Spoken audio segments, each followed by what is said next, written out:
All right, welcome everybody to our AMPlify session for today. This is our August session, and we're very lucky to be joined by Genevieve Dingle from University of Queensland. But before I introduce Jen, I just want to acknowledge the traditional owners of the lands on which we're all joining from today, the Guyabal and Jarowair people for me in the Toowoomba region.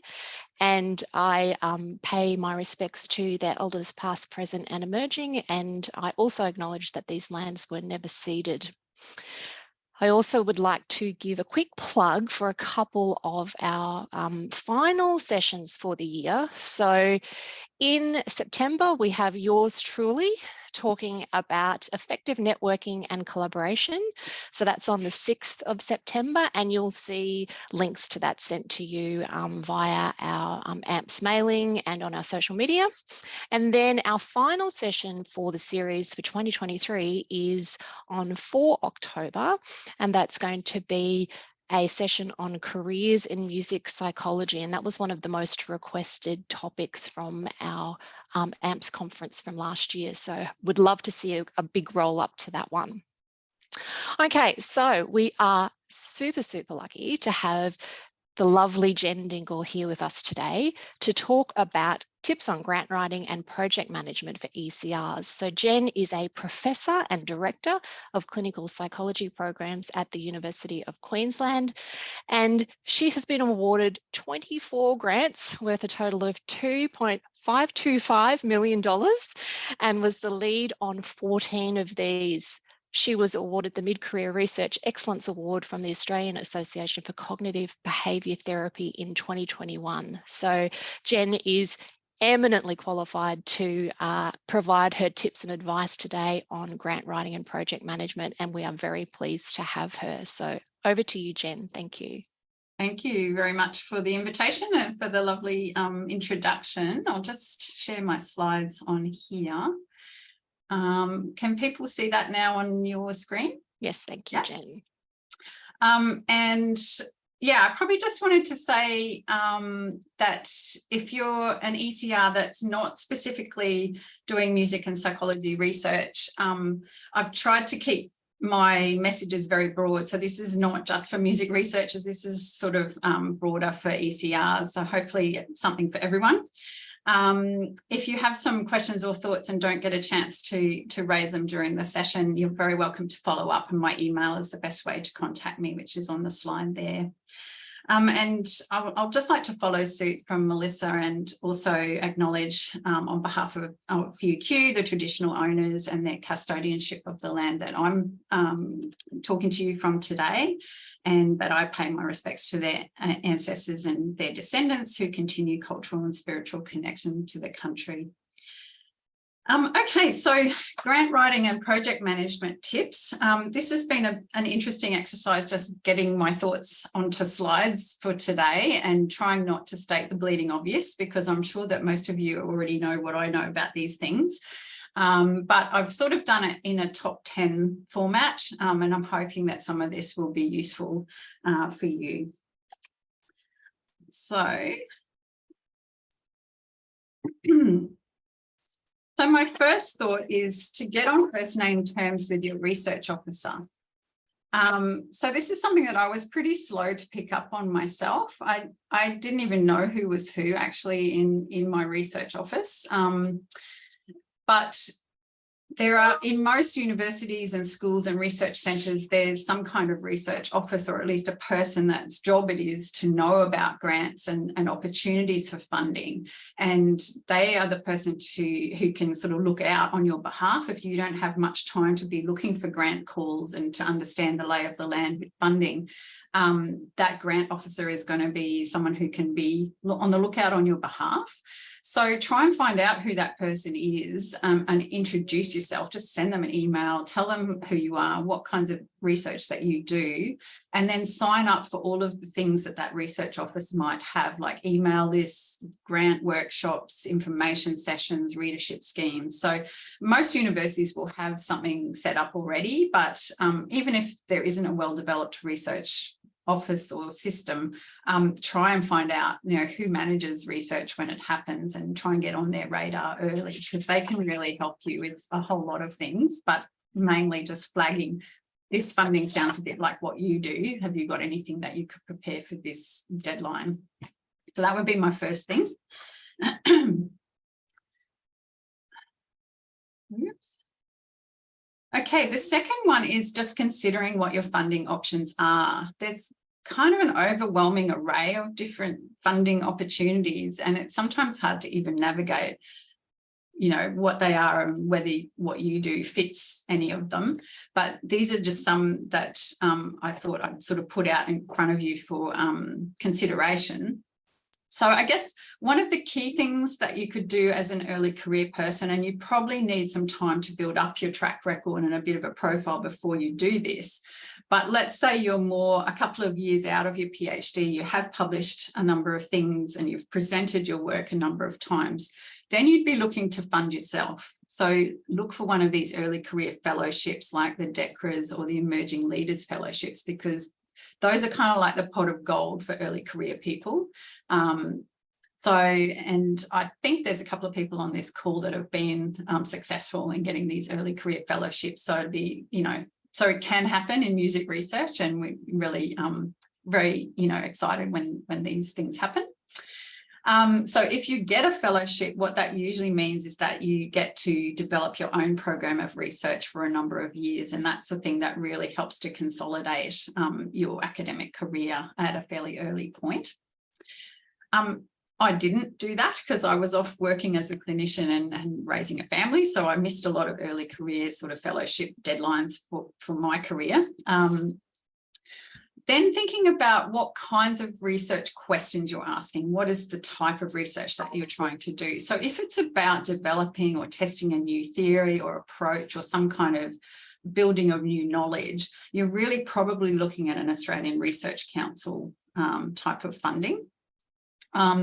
So with the ARC project grants or discovery grants, those ones usually have quite broad teams. So you might sort of float your idea past someone who's more established, like a senior researcher, to lead that grant application, and that you would be probably, you know, the second or third person down the list, because seniority does count for those sort of category 1 grants.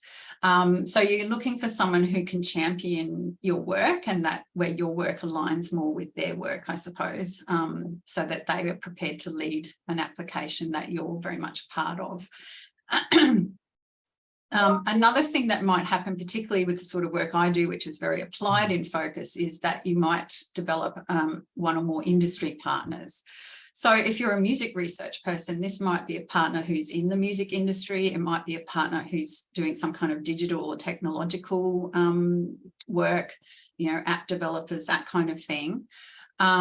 Because getting them to fund sort of the early stage, a developmental stage of a new app or some kind of linkage, that can often be something that is a really good bridge between where you're at as a PhD person and where you want to go in these category 1 grants. You might also be looking for an ARC linkage where you have one or more partner organisations and they put in kind and sometimes cash support to a project, and then if you're successful, the ARC or the NHMRC will match that funding. So ARC, again, if you're doing more knowledge development, theory, testing, you're looking at a process, that sort of thing. NHMRC partnership, if you're really looking more at, say, a music-related intervention or a music therapy of some sort.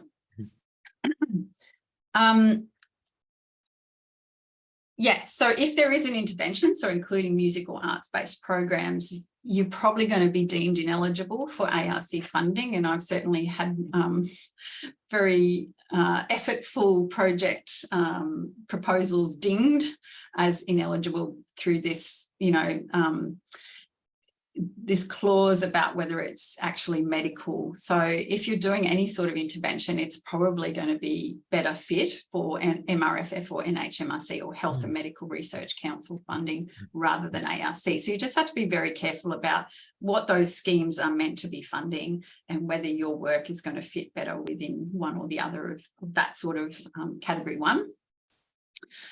Down on the bottom here on the left, you might go for population-specific funding schemes. So again, if you're doing work, for instance, in let's say it's group singing or using an app or something with older adults with cognitive decline, then you might look to Dementia Australia, or, you know, your work might be relevant for other populations. There's Diabetes Australia, there's Rotary for mental health, Million Minds Mental Health.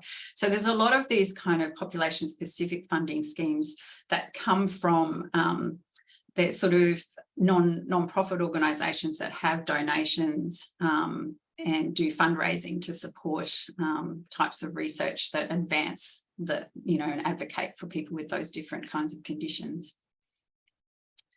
Then there are hospital foundation small grants. So here, obviously, if you're not based in the hospital, you'd need to be developing a collaboration with someone who is on staff, because most of the hospital ones that I've been part of, it's the hospital staff that has to lead them, but you can very much sort of fund a pilot or a first stage of your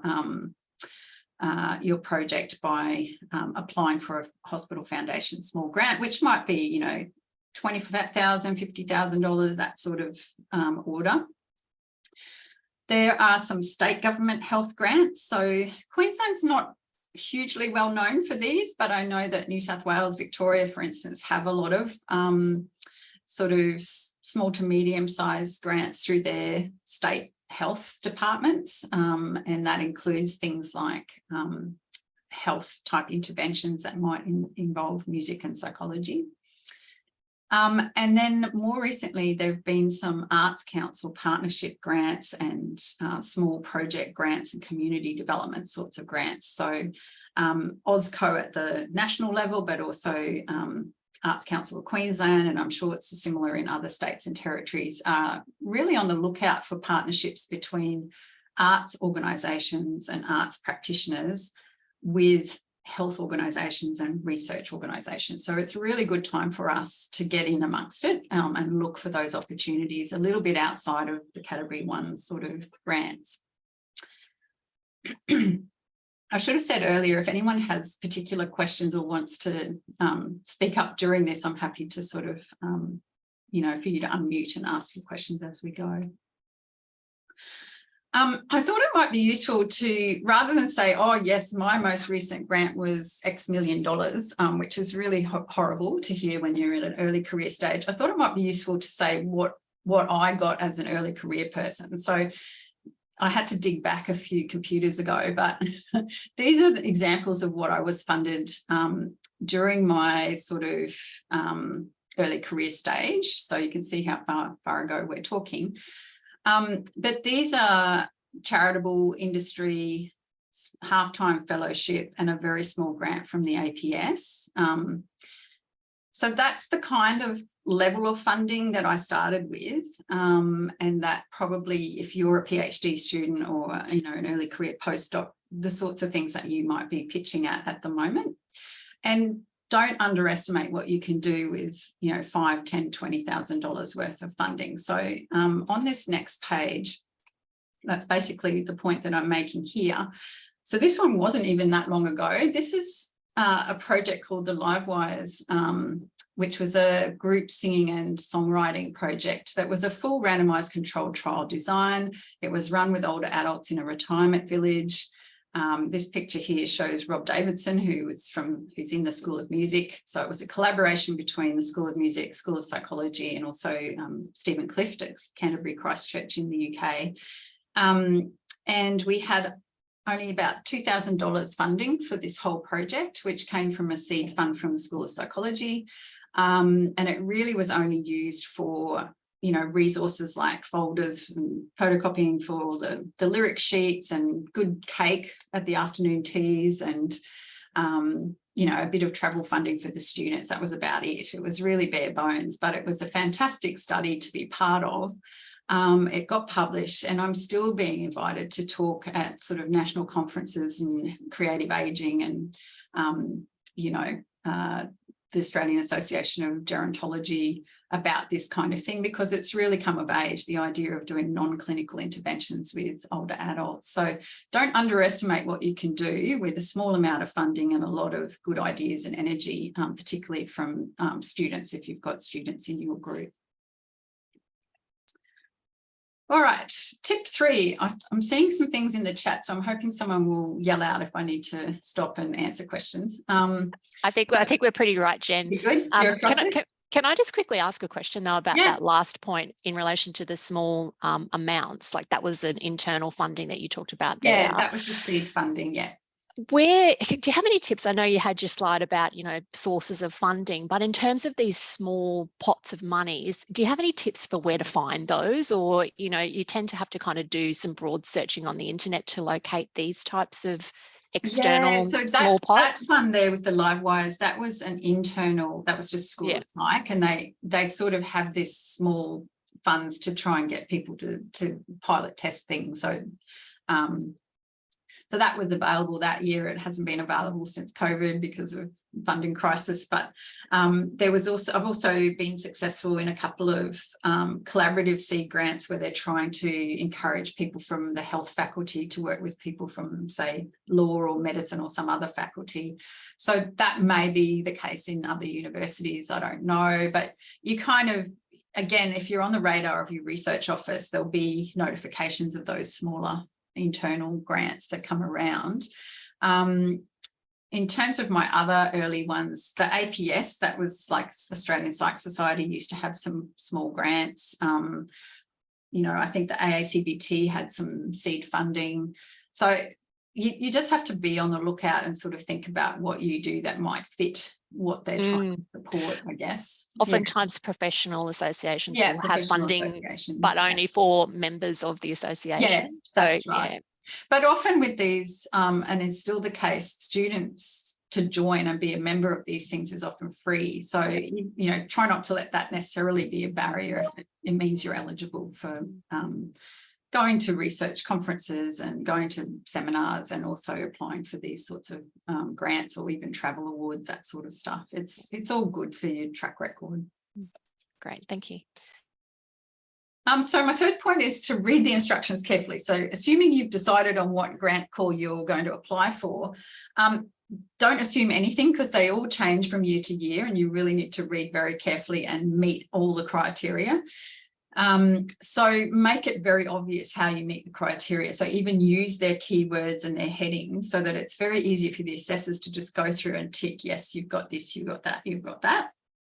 The other thing that seems to be, because I've reviewed quite a lot of other researchers' applications for different schemes, and it's amazing that people get very caught up in the project they want to do. And so they're putting so many pages and so much effort into the scientific proposal, so the quality of the concept, and very little space and effort into some of the other aspects that are weighted almost, quite big chunks of the weighting. So I've just put some examples here, which, these are just examples, but the scientific quality, yes, that might be 50%.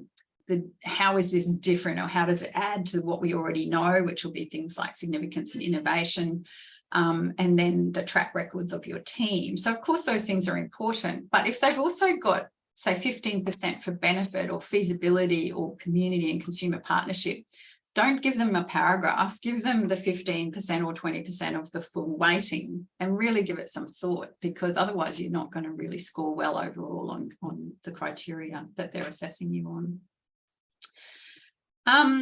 And the big grant, the NHMRC, ARC actually have little video guides for people who are assessing your application, so a guide for peer reviewers. So you might as well watch those things. They're on their public website, so that you know the insider's view of how your application is going to be assessed.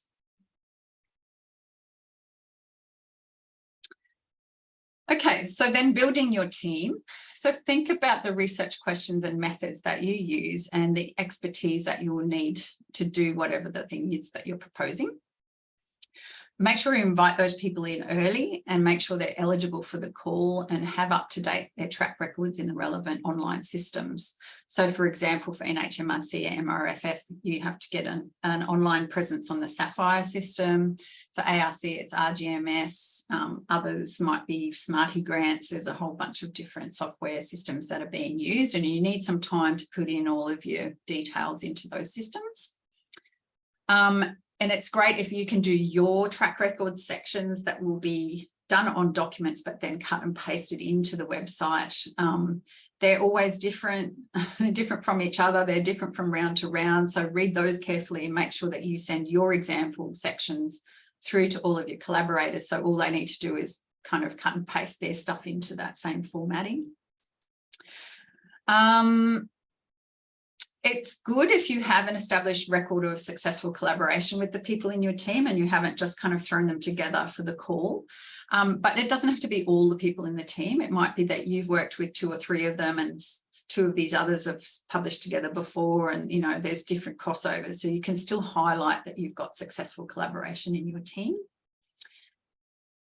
In terms of the composition of the team, it is good to have some big names, so some high profile researchers in your team, but don't just pad your team out. Don't just name drop them. If it's clear to me as an assessor that you've just dropped a name in there and they haven't even read your application, or it hasn't cited some really relevant work that that person has done, that just looks bad. So make sure that they are a meaningful contribution and that they also have capacity to do this work that you've kind of given to them to do.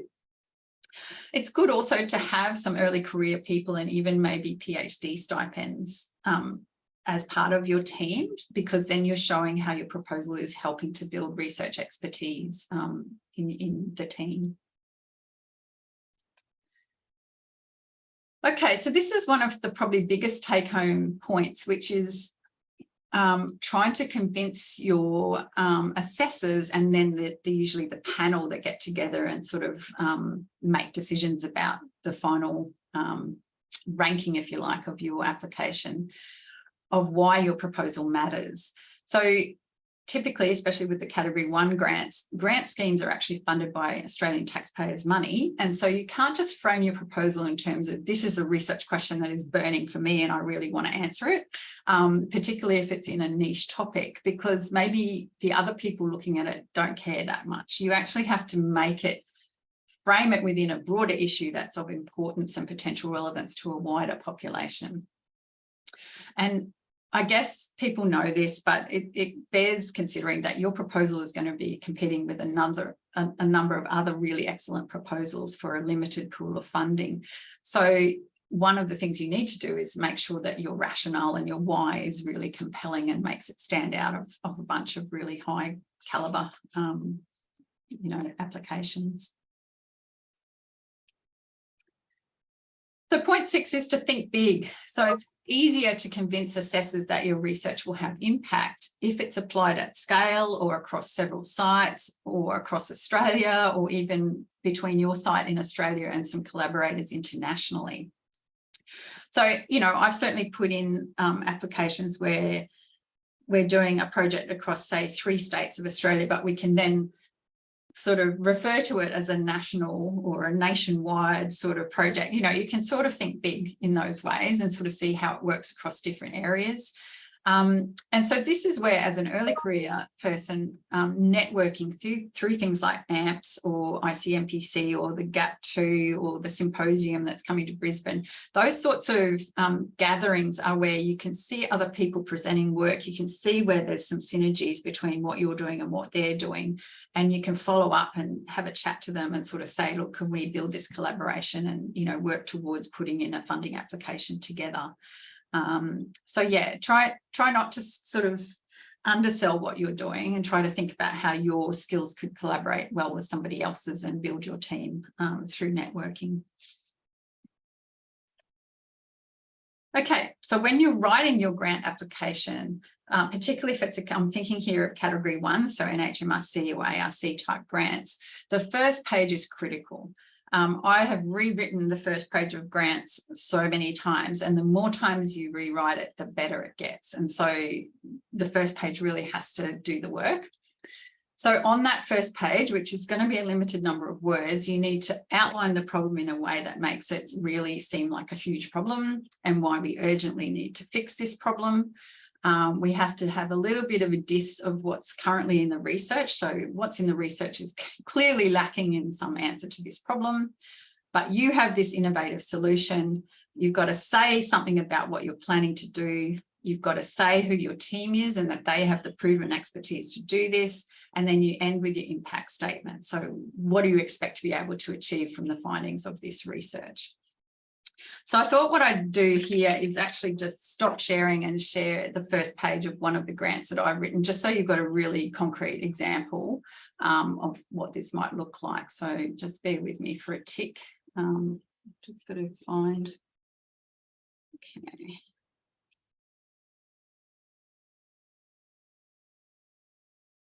So this one, hopefully you can see that on your screen. So this one is an ARC linkage grant, which was successful and is almost at the end now. So I feel like it's okay to sort of share this with the general public. So this is the first page of a 200-page proposal. So what you can see here, so it was about a community-based social identity approach to ending loneliness, which was all about social prescribing. So the first paragraph here is about the problem of loneliness, and it's a big problem, it's an epidemic, and it's affecting all sorts of people, and it's giving you a higher risk of all these really big ticket sort of health issues, right? So even though nothing in our actual project was about these things, you have to make it connect to these bigger things that people do care about. And this is how much it's costing us as a, Australian taxpayers, etc. Then the second paragraph here is about, these are the potential solutions to this big problem, but actually none of them are working very well. Okay, so whatever your problem is that you're highlighting, you have to sort of say, we don't know enough about it and we can't fix it really that well at the moment. Then you come in with your bit about why social prescribing, blah, blah, blah, is going to be this great solution and that it's already happening elsewhere. And then what still needs to be done. These are the things that we're proposing. So here are our big questions, and this is how we're going to answer them. It's very, very brief because you're running out of words by this stage, but at least you've made it very simple for the person reading this and assessing it to know what is it that you're planning. And then here's the impact statement. Answers to these questions will provide this validated model and guidelines that can then be rolled out across Australia and even internationally. Okay, so that was the big idea for this one. So I guess I just wanted to share a bit of an idea. And this one did get feedback from, I had a team of something like 10 researchers, and I got lots of feedback, so I had to keep revising it. So, writing that first page probably took me a month, but anyway. Sorry, I'm just trying to find my Zoom again.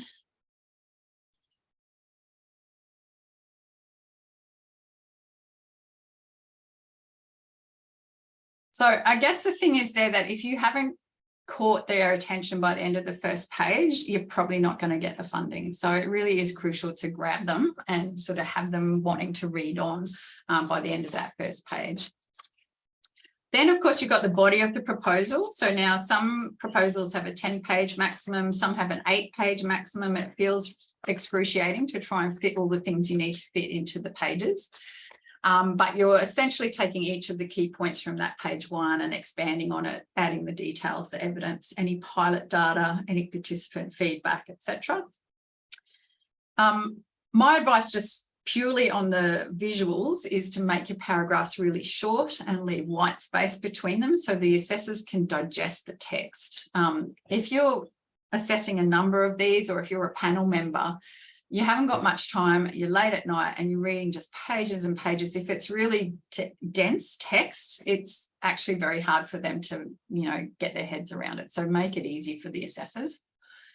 Don't be afraid to take up some of the space by putting in figures or flow charts of the phases or stages, or something about the Gantt chart. So how you're going to do all the different stages of your proposal over the time that you're asking for funding. Use a table if you've got multiple measures and methods at different time points, because the visual of that doesn't take up as much space as trying to sort of restate, oh, and then we're going to do this at these times, etc. Use references sparingly, so maximum of 1 page, preferably less. So you don't have to cite everything, but yeah, obviously you need to put in key references that your team has actually, you know, written. That's important. And then just be really selective so you're not taking up too much of your argument space with just references. Timeframes and deadlines. So I'm thinking of a 6 months out. You may not have the luxury of that long, but for the main category 1 grants, you'll have a timetable, so you've got a bit of an understanding of when they're usually due. So 6 months out, you're building the jigsaw puzzle of your grant application in 2 places at once. So the one is the online portal where you're trying to get, like say Sapphire, you're trying to get all your information into Sapphire and all of your collaborators invited and they have to put their information in. And then you're developing your documents, like your Word documents of the proposal and other your track record pieces and letters of support and all those extra things separately offline. Once you've got a draft of your proposal, you need to give that to your readers early so they've got time to review it and give you some feedback that you can then make your revisions. So if you're in a university, usually there's grant development workshops either within a school or perhaps in a faculty where you can ask for a reader, you know which grant call you're going for, and they will find some people that have some expertise in that area to give you some feedback.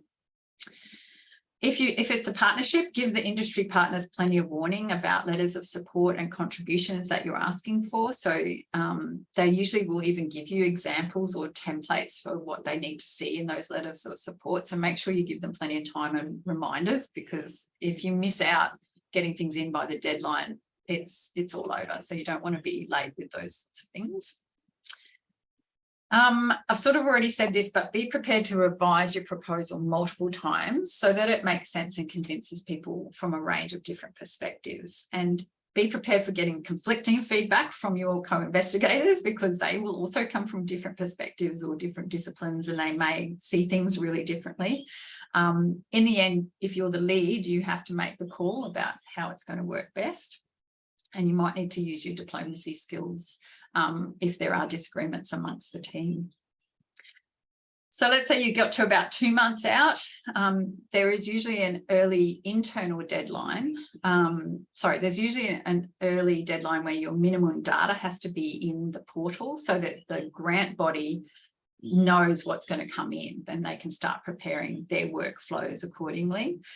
Usually the minimum data set is just the synopsis and the name of your grant and who your team is, that sort of information. But yeah, you need to get minimum data in by that deadline. Then about 1 month out is the internal deadline, which is usually you submit it through to your grant office and they will do all their checks of does this meet all the eligibility requirements. They might give you actual qualitative feedback on the proposal itself. They might give you advice from previous people who've gone in the round if things have worked or not worked in their favour, so that sort of stuff. And then, of course, your external deadline is the dead deadline when the grant closes, essentially. So in our case at UQ, the actual research office usually does the submission for you. But if you're submitting directly to a smaller grant or a community level grant, then you'll probably be doing the submission. And point 10 is keep going. If at first you don't succeed, you're in very good company. Most grants do not get funded. So most grants are given ratings and many fundable proposals don't end up funded because the pool of money doesn't go that far. So that means that if your grant isn't funded, it doesn't mean that it's not a good idea or that it's not a good proposal. If you can repurpose it, because you've really poured your heart and soul in and several months of effort into this, it's good if you can repurpose that proposal for perhaps another scheme or even publish it as a protocol paper or, you know, use it towards, say, a feasibility paper or something else. So try and sort of use that effort in some other way if it doesn't get up for the funding that you first initially try for. The other thing is that when I was early to mid-career and I would go through the outcomes every year of all the NHMRC, all the ARCs, and just see what was getting funded in sort of psychology and social sciences more broadly. And just kind of contacting people who had been successful to say, you know, good on you, congratulations. And often they would say back, yes, it was my third or fourth attempt to get this funding. So it's not unusual for people to keep trying and getting more feedback and more pilot work and whatnot, and then going again. So, you know, try to continue to build your case and try again. So that's my 10 top tips on grant writing. So I might just pause. I don't know how I'm going for time, but do I have time for a couple of questions before I go into the project management bit? And we have time for some questions. I would love to leave some time at the end for questions all up. So if I don't know how just long, keep going and then maybe keep going and then we just have an open time. But people, please put things in the chat. We can catch that up in question time as well. Okay, great. All right, I'll keep going. Okay, project management. Honestly, I feel like an imposter even talking about this because I'm not much of a project management person, but these are some of the things to consider, I guess. And again, I'm trying to put some time frames around this. So I'm thinking if you've got an 18 months to 2 year type project time frame, maybe the first 1 to 3 months is where you just assemble your team. So if you've got paid, you know, you've got some funding, you might have to advertise a paid position, like say a postdoc position or a researcher position. So that takes time because you've got to develop a position description, you've got to advertise, you've got to do your selection process, etc. So that can take some time to even get a key person in place. This is also the first few months when you need to invite people to join a steering group. So if it's kind of an applied project, you're going to have a number of different stakeholders that you want to gather together. So that might be your researchers, your consumers or end users, your partner organisation reps, those sorts of people. And you'd need to schedule in meetings that might be quarterly or twice a year or something like that. Try and sort of get them going early so that you've got that nice feedback loop between, you know, what's happening at the research end and what's happening at the application end. And form your sort of inner working engine group. So that will be probably you and your PhD student, or you and your postdoc and a couple of PhD students who are doing sort of really on the ground work for the whole duration of the project. Then at the same time, sort of parallel to that, if you're doing some sort of applied work, you probably need a co-design phase. So you may have your aims and research questions and hypotheses, but ideally you should bring in your end users early so that you can test out some of these and make sure that they have a say and that it's going to really fly. Because I've certainly reviewed a number of grant applications and even published papers where clearly this part wasn't done and the thing didn't work, and it was like, well, did you ask them if it was going to work? So don't skip that phase. That's really crucial, I guess, to the overall success of what you're proposing to do. And it doesn't have to be a huge thing. It might be just you invite 1 or 2 people that are part of that key population to come in, go through all of your thoughts and show them all of your methods and whatever you're going to do, and get their thoughts on that and change things accordingly, you know. So that's really crucial and worthwhile. Then there's all the kind of red tape stuff. So developing your research protocol, putting in your ethics applications, IP, if you've got shared IP over sort of intervention manuals, anything like that, that can really slow things down. Governance, if it's in a health or hospital sort of area. So again, these are mostly running along in parallel, but these ones do take time. So I've put 1 to 6 months. I've certainly had it blow out longer than that in some cases. Check the ethics committee deadlines and their meeting dates, because they're often advertised on their websites, and then sort of work back from there to make sure that you sort of meet the next available one. You might be doing pre-registration. So if it's an experimental study, it might be that you're pre-registering your hypotheses and some of your methods and things on, say, the open science framework, something like that. If it's an intervention study, you might be pre-registering on a clinical trials website. So you can reuse the protocol and sort of, it'll be slightly different formats, but a lot of this is just going over the same thing for different purposes. So if it's multiple site or if there's pre-existing IP or anything complicated, you're going to have to allow, you know, a good 6 months into a project to get the green light, essentially. Then there's months 3 to 6 where you will need to develop all your resources and train people. If you're training people to collect data or training people to facilitate some sort of intervention, you need to provide that training. Preparing manuals, preparing slides, preparing test stimuli, whatever it might be that you're using. Scheduling training dates, booking venues, arranging time for regular supervision, all of those things take time and need to sort of be put in. And then promoting the training to the relevant facilitators to make sure that they show up and you've got your team there. And then getting your systems ready. So this can also take a bit of thought. So this might be, how are you going to get people's expressions of interest or registrations or recruitment? How are you going to collect data? Do you need to set up a Qualtrics or SurveyMonkey or, you know, whatever your online system is? How are you going to track attendance or engagement? So if it's some kind of thing like workshops or choir rehearsals or something like that, it's probably the facilitators on the ground that will have to keep that data and link it back to you know, your study numbers or codes, that sort of thing. Do you need training and supervision logs for the facilitators? So I use a lot of masters in clinical psych and masters in psychology students who are involved in my studies as part of their supervised practice hours. So they have to keep logs and we have to sign off on them and have regular supervision. So depending on the context and who's involved, you need to build in all of these systems so that it's not sort of things that bog you down as once things get started. Then you've got the green light is promotion and recruitment. So once the ethic's been approved, you need to go hard, promote it to relevant meetings, websites, newsletters, orientation events, social media, even doing radio, television interviews, anything you can do really to draw attention to the work that you're doing so that people have heard of it and tell someone else and they might come forward and that sort of thing. So that takes a bit of time and work as well. Then you might be into the intervention phase. So you know, things ticking along at this point where you're rolling out your intervention, whatever that might be.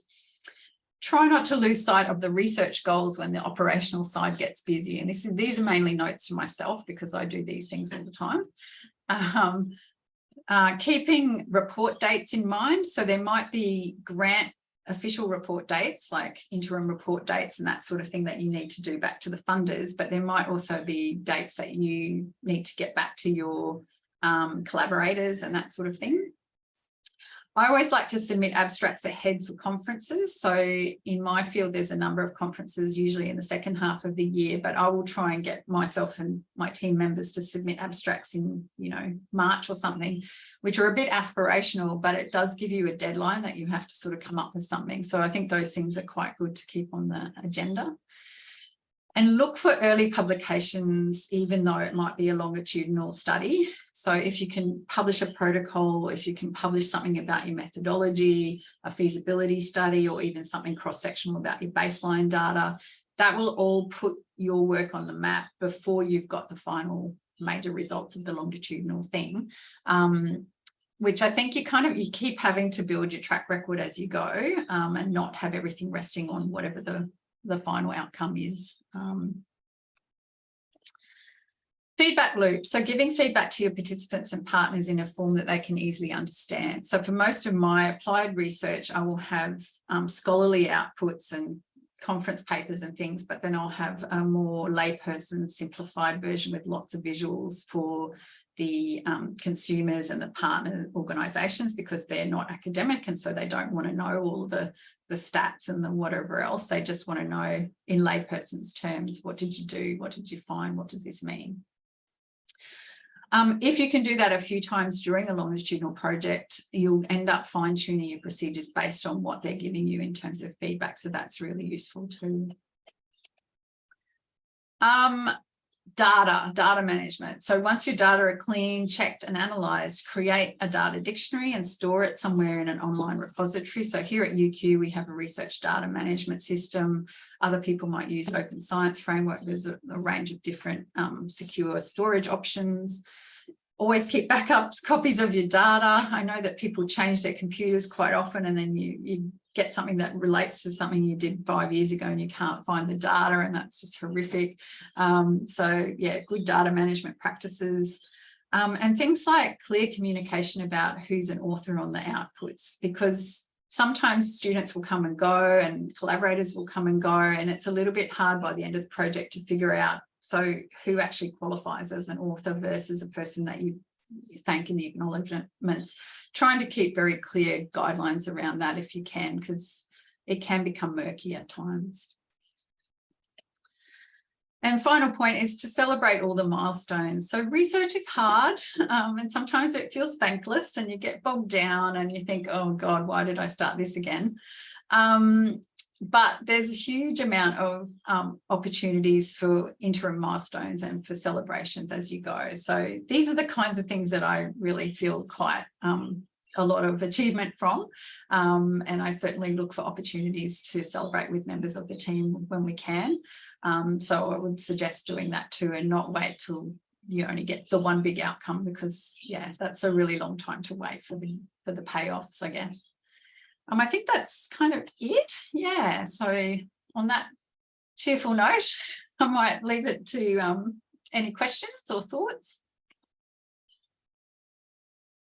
Thanks, Jen. I really appreciate you providing this presentation for us. And I think it's also, in a way, nice. Not that I think it's nice that you feel imposter syndrome, but I think it's nice to hear that even people who have experience with this still need to think about how to stay on top of it and how to manage things. So I really appreciate you taking the time to share with us today, and would like to invite people to ask some questions. We can do that via the chat, or I'm very happy for people to raise their hand or turn their cameras on. I'll stop the share just so we can see each other a bit more. But yeah, I'd love to see some faces if you're in a place that is conducive to that. So any thoughts or feedback or questions? Extra advice, I know there's definitely a lot of wisdom on the call today. So if you've got advice that you'd like to share with the other ECRs, please feel free. Anna. I'd love to ask a question if I may. Thanks so much. That was really, really interesting and helpful, and lots of great tips in there that I'm going to be kind of thinking about for a while. But one of the things I've been thinking about for a while now is, how do you manage like a long-term research plan with this idea that you have to pick up little things along the way, or like if you have a pause, and specifically for people who don't have like long-term contracts, how do you, because you obviously want a long-term vision, but you're planning short-term, but having to plan long-term, and I wonder if you have any ideas around that. Yeah, and I guess I should have owned my own privilege of now being on a continuing appointment, but I started off being a 0.5 time postdoc for 3 years. So everything was sort of short-term vision, and I had to sort of plan for short-term projects. So I suppose it's more once I got my lecturing job that I was able to do those longer term, like 3 years and beyond type of proposals. But yeah, so even say the LiveWise one that I mentioned, that was done within 10 months. So that was a single calendar year. And I was just really lucky that I had a great group of postgrad students who wanted to get involved. And I had a really great honours student that year, and had some people from the music school who brought the music. And so, it was a lot of organising. It was a busy, busy project, but it was all done and dusted within an academic year, essentially. So that kind of thing. So not huge scale and not huge longitudinal follow-ups, but, was time to have one group and a waitlist control group type of a thing, where we got a decent publication out of it and that sort of thing. So I guess that would be more what you'd be thinking if you're on a 1 year or a 3 year postdoc or something like that. Also, I'd probably have mainly mentioned stuff that I was leading, but obviously you often will be joining someone's project where someone else is leading. So that's often a good way to start building your research track record, is to get on board with someone else who's already doing something you're interested in, and bring your research kind of skills to their project as well. Nice. Thanks for your question. Did I miss anything from the chat that I need to pick up on?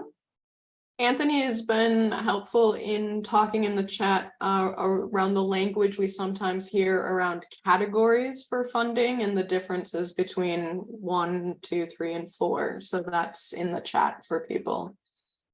Yeah, and I probably don't know enough about that, just because things change over time, and yeah, I don't know enough, but there always used to be sort of the early career sort of awards, and then some more middle to senior career awards. So that's probably translated into levels or something.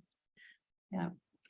And people's universities sometimes have postdocs as well. So I started on a University of Queensland postdoc, and then got a lecturing job and jumped off it, which you have to do if you're trying to get a continuing appointment. And of course, once you've got a lecturing job, your research time just kind of so it's a trade-off between security and continuity and having any research time, essentially. Yeah. I will say on that note, Jen, we had a wonderful postdoc session earlier in the year, and in the chat also, for those of you who weren't able to join us, all of these sessions are recorded and are on our AMPS YouTube channel. So if you're interested in postdocs, as well as finding out information about the DECRAs, we've had 2 amazing sessions that I highly recommend checking out. Does anybody have any other questions while we have Jen on the call today?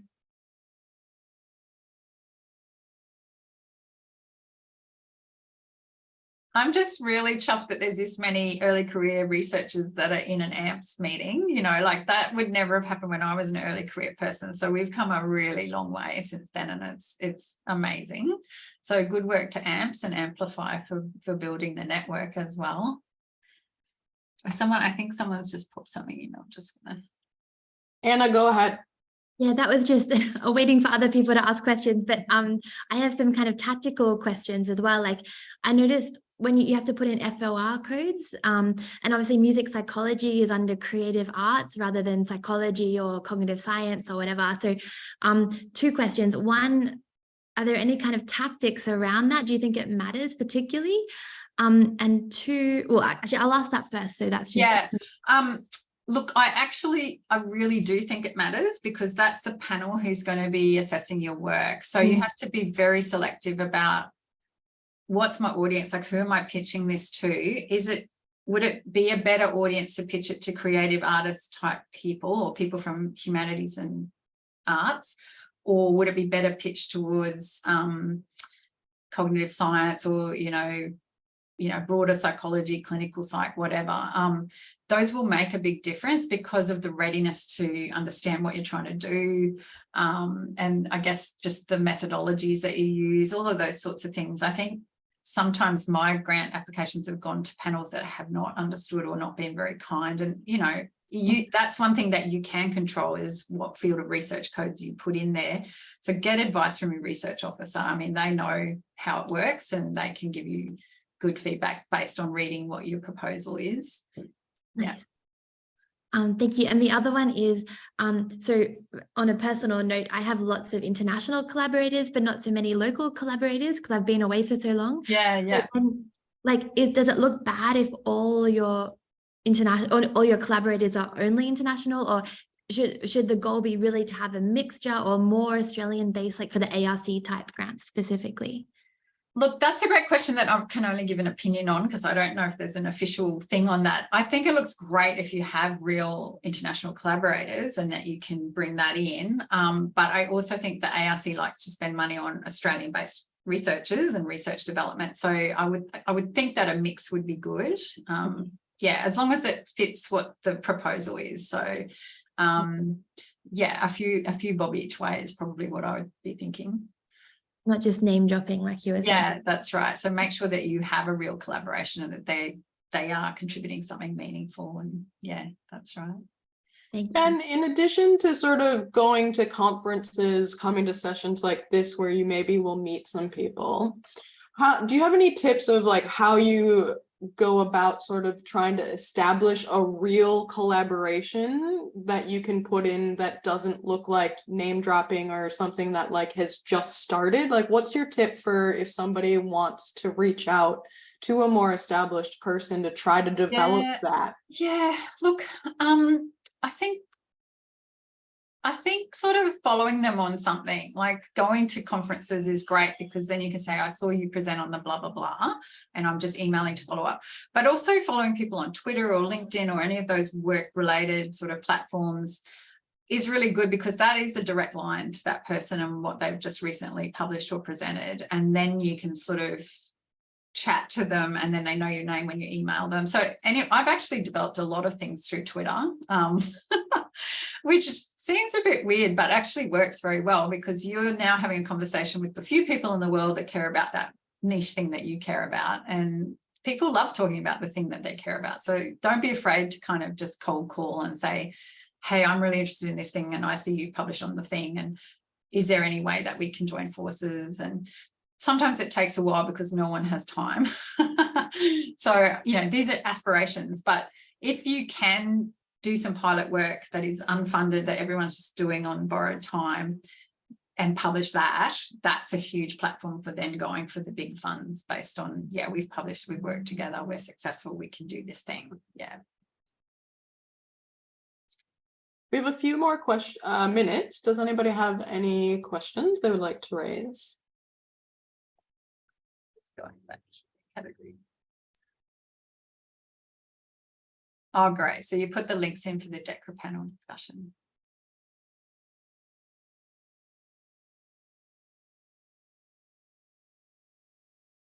Maybe tactics to kind of get into a more permanent position in terms of like, obviously you want to boost your research to get the grants, but if you have no teaching skills, no one's going to give you a job. So like how to balance that.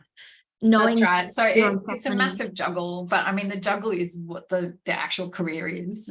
You never stop juggling. So I guess when I was in early career, I was tutoring in the school, like as a PhD student. So I was building up teaching sort of experience that way, doing casual lectures when I was a postdoc.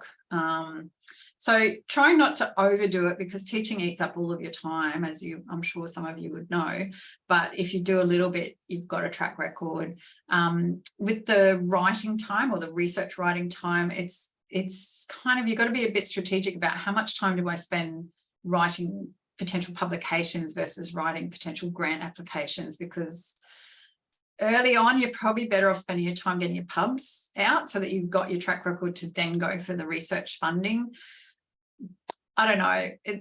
There's no right answer. It's just that you've probably got more chance of getting a publication published than you have of getting your grant funded, just on the odds. So that's the way I went. I didn't even try leading a grant until I was sort of more towards mid-career, I would say. Except for those small sort of seeding grants or in-house grants. Certainly one of my best early grant experiences was as a team member on an ARC linkage. So that was when I was 1 or 2 years into my lectureship, and that one got funded, and that I learned so much just from the leader of that project and co-supervising some PhD students and that sort of thing. So I think there's no one answer. You just have to be looking out for opportunities and trying to sort of balance. If you're going for a teaching and research continuing appointment, then yeah, doing some teaching is probably a good idea, even though it's taking some time away from other research goals that you have. Thank you. Transferable skills. I mean, you know, probably the main reason I got my job is that I'm clinically registered. So that took a lot of time out that I wasn't building a research track record, but it was employable. So it's always going to be a trade-off, whichever path that you go down. Jen, thank you so much for joining us today and sharing with us. On behalf of AMPS, we really greatly appreciate all that you do for our society and are so thankful that you were able to do this session with us today. So I hope that everyone can join me in a digital round of applause for Jen today. And we just really thank everyone for continuing Thank you all for coming. Yeah. to our AMPlify series. Thanks so much, everyone. Great to talk to you. Thank you. Have a good one. Thanks, Jen. See ya.